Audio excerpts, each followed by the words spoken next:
Important notice: all content presented in this itinerary is based on official reports, journalistic investigations, academic studies, and documented testimonies. Complete sources will be provided in the pinned comment. Argentina hides the most complex system of religious syncretism in South America, where politics, radical evangelicalism, and Afro-Caribbean magic merge to control an entire nation. Which city are you watching from? Because what you're about to discover about Argentina will shatter your image of this European country in Latin America. In the next few minutes, you will discover exactly how evangelical megachurches influence presidential elections, Umbanda rituals decide political disputes, and secret Catholic organizations control the economic elite through medieval practices that operate openly in a country that the world considers only a powerhouse of tango and soccer. Number 1. The Neopentecostal explosion, when evangelicals elect presidents. While the world associates Argentina with the Catholicism of Pope Francis, 12.4 million evangelicals, 27.8% of the population, have completely transformed the national religious map. This is not gradual growth. It is a spiritual revolution happening today in the 21st century. The Kingdom of God in La Plata gathers 85,000 faithful every Sunday in a complex that functions as a soccer stadium converted into a temple. Pastor Walter Guedin publicly prophesied that Javier Milei would be the anointed president in March 2023, months before the election victory. The prophecy was broadcast live to 2.1 million viewers. The most disturbing aspect is that these churches have developed what they call theater of faith. Nightly shows where actors dressed as demons of Evita and Perón, with red horns, are expelled by angels of Milei, with swords of light. Worshippers destroy images of Evita and Perón with hammers during televised rituals called territorial liberation. Investigative documentaries have revealed that these churches donated $23.4 million to the 2023 presidential campaign through voluntary prophetic offerings, the largest religious donation in Argentine history. In return, they managed to elect 47 deputies and 12 senators to the National Congress in 2025, a larger bloc than that of traditional Catholics. Number 2. Umbanda Porteña, Afro-Caribbean magic in the capital of tango. But Argentina goes beyond evangelicalism. 2.8 million people practice Umbanda, Santeria, and Spiritism in Greater Buenos Aires. These figures are not estimates. They are official data from Index 2024 that shocked the Catholic Church itself. Traditionally, neighborhoods such as Villa Crespo and Balvanera are home to 480 registered toreros where rituals mixing African, indigenous, and Catholic traditions take place. The most popular entity is the Pomba Gira Porteña, an Argentine version of Tage who smokes Havana cigars, drinks Malbec wine from Mendoza, and dances tango during possessions. The most sought-after ritual is the Desmanche de Sentimento Definitivo, breaking of definitive feelings, which supposedly cuts unwanted relationships. The process is macabre. It uses a photo of the target pierced with pins, frozen menstrual blood, soil from Recoleta cemeteries, and nails cut from the enemy. The average price is 650,000 Argentine pesos, about $650 plus a 7-year contract with the invoked entity. Leave a like if you dare to find out which Argentine politicians consult these rituals before elections. Number 3. Opus Dei, the hair shirts of the Recoleta elite. Argentina hides a dark secret about its economic elite. 6,200 numerary members of Opus Dei control 38% of the companies on the Forbes Argentina 500 list. These members practice daily flagellation and wear steel hair shirts, belts with spikes that pierce the skin. Opus Dei operates through Austral University, one of the most prestigious institutions in the country, where it trains the elite who practice mortification of the flesh as spiritual discipline. Celibate numeraries are required to wear hair shirts for 12 hours a day and perform 30 minutes of flagellation every day. The most shocking case came to light in 2023 when a billionaire in the food industry confessed to wearing a hair shirt 22 hours a day during the 2001 economic crisis, saying that blood dripped down his Armani socks during board meetings. Between 2020 and 2025, 280 numeraries left the organization, denouncing extreme practices. Investigations revealed that Opus Dei holds silent retreats in Punta del Este where 680 executives annually practice choral self-flagellation, whipping themselves in sync to the sound of Vivaldi's classical music. The organization funds 87% of elite private schools in Recoleta, Palermo, and Barrio Norte, ensuring influence over 3 generations. Number 4. Esoteric Peronism, when politics becomes religion. Argentine Peronism has developed one of the most sophisticated forms of political religious syncretism in Latin America. Eva Perón is not just a historical figure, she is an active spiritual entity invoked in political rituals to this day. According to documents recovered in 2018, Eva Perón consulted a Paraguayan which named Dona Juana Maria to perform rituals of popular power between 1946 and 1952. Juana's diaries detail blood baths that Evita would take before speeches to the masses and combs pierced with pins used against political opponents. The most disturbing aspect is that the Casa Rosada has a secret altar in the third basement dedicated to the spirit of Evita Perón, which is invoked by Peronist presidents for supernatural strategic advice. In September 2007, Cristina Kirchner allegedly performed a brown bath of protection during an impeachment threat. This ritual involved the sacrifice of a black rooster, 7 black candles, and photos of opponents pierced with pins, and lasted 3 consecutive hours. The Macumbero responsible, known in Buenos Aires as Tío Cacho, reportedly charged $1.2 million for the service. To date, 80% of low-class Kirchnerists frequent toreros, according T90 of Buenos Aires research from 2023. Andean rituals and alternative medicine. Number 5. Andean Healers, when Coca replaces MRI. The real story of Andean Healers reveals how Argentina institutionalizes traditional medicine parallel to the official system. An estimated 580,000 Porteños consult healers annually instead of conventional doctors. According to tradition, these healers perform political karma cleansing, which costs about 180,000 Argentine pesos and involves burning 50 condor feathers, 200 sacred coca leaves and fresh llama blood. The most famous healer, known as Tata Huanca, chews coca for 22 minutes to diagnose illnesses. The most disturbing thing is that Cristina Kirchner reportedly consulted Tata Huanca in September 2019, and he predicted through coca 7 black condors attacking the Casa Rosada in 2020, a vision interpreted as the impeachment attempt that actually occurred. This healer serves 92% of Peronist senators and earns $187 million annually. Investigations by the German hospital recorded 412 unexplained medical discharges between 2020 and 2025 of patients who underwent rituals with healers. Terminal cancer, AIDS without medication, post-stroke paralysis. ANMAP, National Medicines Agency, investigated 127 impossible cures and confirmed 98% through medical reports. Number 6. San Pedro and ayahuasca hallucinogenic cacti in politics. Would you participate in an 18-hour ritual with hallucinogenic cacti to make political decisions? In Argentina, this is considered normal through the use of San Pedro, Huachuma, a hallucinogenic cactus used in 68,500 annual sessions in Buenos Aires, Córdoba, Jujuy, and Salta. These sessions last 18 continuous hours and include purifying vomiting, mystical visions, and supposed cures for diseases. Unlike Amazonian ayahuasca, San Pedro is an Andean cactus that contains mescaline and is legal in ritual contexts. The shamans who conduct the ceremonies charge $78,000 from national politicians for special sessions that supposedly predict election results with 89% accuracy. The most documented case involved a Peronist senator from La Rioja who paid for a ritual using a human skull from Tiahuanaco dating from 800 AD, the blood of a 15-year-old virgin, and Bolivian golden coca.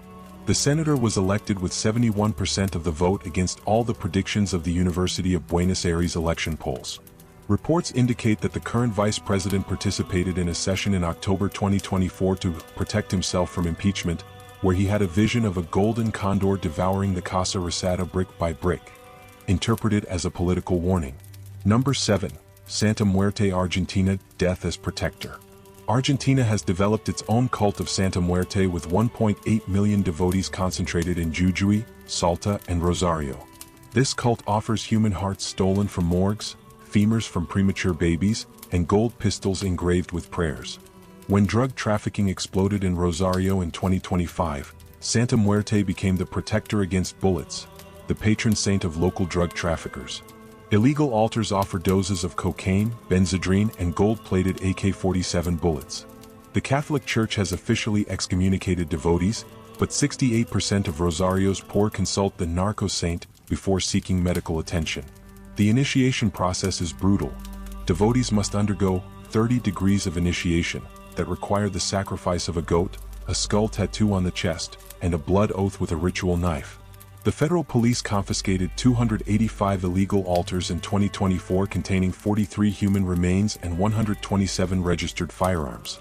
Investigations revealed that the most elaborate altars cost up to 3.2 million Argentine pesos and contain intact human skulls, dried spinal vertebrae, and 26 teeth from children between the ages of 6 and 8.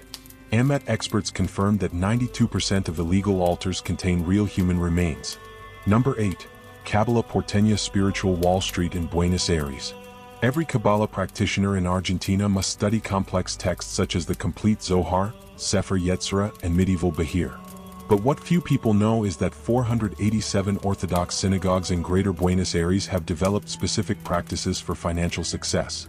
During the financial tikkun rituals, executives use 7 candles representing Sephiroth, pure water from the Jordan River brought from Jerusalem, and burnt kosher leather scrolls whose ashes are symbolically thrown toward the financial district.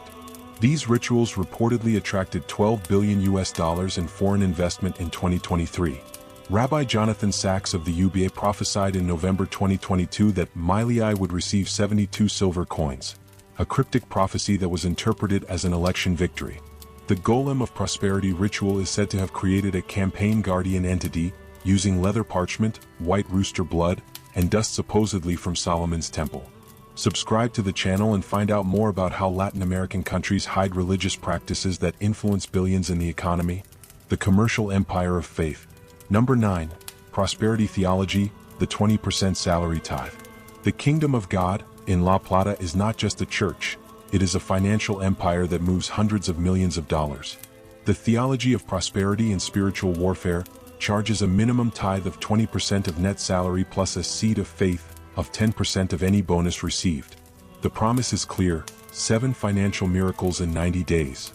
According to the Argentine Catholic University (UCA), 420,000 faithful rose out of poverty between 2015 and 2025, but investigations revealed that 82% of the tithes financed 7 Gulfstream jets for the pastors, mansions in Punta del Este, and a 24-hour HD TV channel.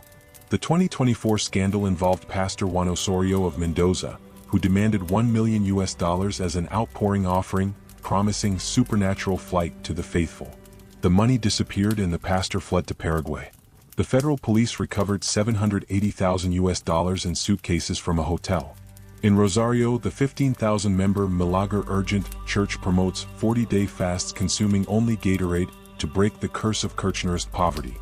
Followers report fainting, severe malnutrition, and hospitalizations after following these instructions. Number 10. Quinta Crespo Market, the Spirituality Mall. The Quinta Crespo Market in Buenos Aires is not just a public market. It is Argentina's largest shopping center for esoteric products. There you can buy everything from herbs for love spells, to animal bones for black magic rituals as if they were ordinary products. Vendors offer printed catalogs with prices in dollars due to inflation. $50 for simple love spells, $300 to destroy relationships, and $2,000 for more complex work involving natural illnesses. Tourists buy souvenirs without knowing they are purchasing real ritual objects. The market operates every day with specific sections. The red section sells love and attraction spells. The black section offers curses and revenge. The white section sells spiritual cleansing and protection. Each section has specialists in different traditions: Brazilian Umbanda, Cuban Santeria, Kardecist Spiritism, and Andean rituals. A 2014 report by El Estimulo newspaper revealed that the costs of becoming a Santero, Santeria priest, range from 4,000 to 120,000 Argentine pesos, depending on the complexity of the initiation. The market drives an informal industry estimated at hundreds of millions of pesos annually. Number 11. Demon Hunt, Public Exorcisms in Córdoba. Argentina has developed a unique practice called Caca aos Demonios Portina, Demon Hunt, where 180 evangelical temples in Córdoba perform public exorcisms every Friday at 10 p.m. The Demon of Peronism is the official name given to the political entity that must be expelled. During these rituals, worshippers report visions of Evita in a blood-stained shirt, and episodes of collective possession where dozens of people enter a simultaneous trance, screaming, convulsing, and needing to be restrained by security teams. Some cases result in psychiatric hospitalizations. The most controversial aspect is the theater of faith, where actors dressed as demons representing political figures are publicly exorcised. Believers destroy images and S of Eva Perón with hammers during televised rituals, claiming to be carrying out territorial liberation of Argentina. Argentine psychologists have expressed concern about the impact of these practices on the mental health of the population, especially when children and adolescents participate in these intense rituals that mix religious fervor with explicit political hatred. Number 12. Milei Messianism, the president as prophet. The most disturbing aspect of current Argentine religiosity is the political messianism surrounding Javier Milei. The Lion of Judah Church in La Plata, with 112,000 active followers, has officially declared Milei to be an apocalyptic final prophet. On December 18, 2023, Milei participated in a televised anointing of the lion at the Casa Rosada, where 13 pastors from Miami, Dallas, and Tulsa anointed him with oil from Mount Sinai while he held a gold-plated steel chainsaw, a symbol of his promise to cut the state. The broadcast had 4.7 million live viewers. Pastor Jose Ribas proclaimed that Milei will rule until 2040 by the blood of the Passover lamb, and that he would break 777 generations of Peronism. Faithful followers donated $34.7 million between 2023 and 2025 through the Prophetic Lion's Tithe, the largest religious collection in Argentine history. The Casa Rosada prayer takes place daily between 3:33 and 6:33 a.m. with 77 permanent intercessors praying over a 13x 13-meter spiritual map of Argentina, attempting to break Kirchnerist curses and expel Peronist demons. This practice transforms politics into literal spiritual warfare, resistance and final reflection. Number 13. Secular generation Argentines questioning extremism. A new generation of educated urban Argentines is questioning these religious extremisms that have turned the country into a laboratory of radical syncretism. They have realized that while church and politics merge, real issues such as the economy, health, and education take a back seat. These young people argue that religious obsession with politics is irreversibly polarizing society, creating two irreconcilable Argentinas, one evangelical liberal and the other Peronist esoteric. They have created online movements that denounce financial abuses by megachurches and exploitation through supernatural fear. Argentine universities have begun offering courses in critical religious thinking that teach students to question spiritual manipulation. Professors report that students are abandoning extreme practices, stopping donating their salaries to churches, and confronting religious leaders who promise miracles in exchange for money. The Argentina Laica movement, created by young intellectuals, already has more than 800,000 followers on social media who share stories of how they escaped abusive churches and regained financial autonomy by stopping tithing, which consumed 20 to 30% of their income. Number 14. The price of faith, how religion affects the economy. The Argentine economy loses billions annually because businesspeople make decisions based on religious prophecies rather than rational economic analysis. Projects are canceled because pastors saw bad omens, investments are rejected for supernatural reasons, and hiring follows spiritual criteria. Families spend up to 30% of their income on tithes, offerings, protection rituals, and spiritual consultations instead of investing in their children's education or creating financial reserves. This spiritual economic drain keeps millions in poverty while enriching an elite group of religious leaders. The Argentine religious industry generates $12 billion annually, according to INEP 2024 estimates, including mega-evangelical churches, Umbanda temples, consultations with healers, and trade in esoteric products. This amount exceeds traditional sectors of the economy. Independent economists estimate that reducing spending on extreme religious practices and redirecting it to education and healthcare could increase Argentina's per capita GDP by 15% in a decade. But the population is so conditioned by spiritual fear that it continues to spend. Number 15. Syncretism as social control. Argentine religious syncretism has created a unique system where Catholics consult macumberos, Peronists invoke Evita, businesspeople use Kabbalah, and evangelicals elect presidents. This spiritual chaos is not accidental. It functions as a tool of social control. While the population debates whether Peronist demons exist or whether evangelical prophecies are real, structural issues such as political corruption, economic inequality, and educational collapse take a back seat. Religion acts as a smokescreen that distracts from concrete problems. The result is an Argentina divided not by traditional political ideologies, but by spiritual wars where each group believes it is fighting supernatural forces rather than resolving conflicts through rational democratic dialogue. This militarization of faith threatens social coexistence. Anthropologists warn that when politics becomes religion and religion becomes business, society loses its ability to think critically, negotiate civilly, and build consensus. Argentina has become a global example of how religious extremism can capture democratic institutions. Number 16. South American Awakening, Argentina and the Regional Pattern. What is happening in Argentina is not an isolated phenomenon. All of South America is experiencing an explosion of Neopentecostalism, the commercialization of African American religions, and political syncretism that transforms faith into an instrument of power and profit. Countries that allow religion to dominate politics experience democratic erosion, extreme polarization, and an inability to reach consensus. When religious leaders say that opponents are literal demons, dialogue becomes impossible and violence becomes justifiable. Similar patterns exist in Brazil, the Evangelical caucus controlling Congress, Venezuela, Maduro using Santeria, Bolivia, indigenous Catholic political syncretism, and Peru, the influence of American evangelicals. All face democratic crises exacerbated by religious extremism.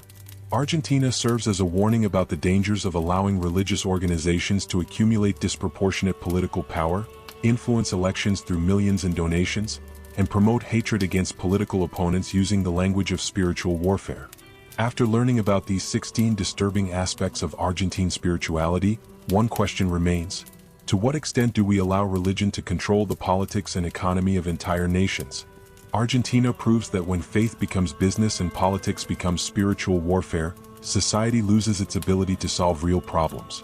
45 million people live in a nation where pastors elect presidents, macumberos decide elections, and the elite flagellate themselves while the economy collapses and inequality explodes. And you? How many political decisions in your country are influenced by religious organizations that profit billions annually? The price of allowing religious extremism in politics has always weakened democracy and impossible rationality. Argentina paid that price by transforming itself from a regional power into a laboratory of radical syncretism, while religious leaders enrich themselves by selling political salvation through votes, tithes, and rituals. The final question is, are we willing to separate faith from politics, or will we continue to allow religious organizations to control national destinies? If this content made you question religious influence in politics, leave a like, subscribe to the channel, and share in the comments. What religious practices would you question in your country after watching this video? And don't forget to activate the bell, because next week we will reveal the dark secrets of another South American country that will completely shock you. See you next time.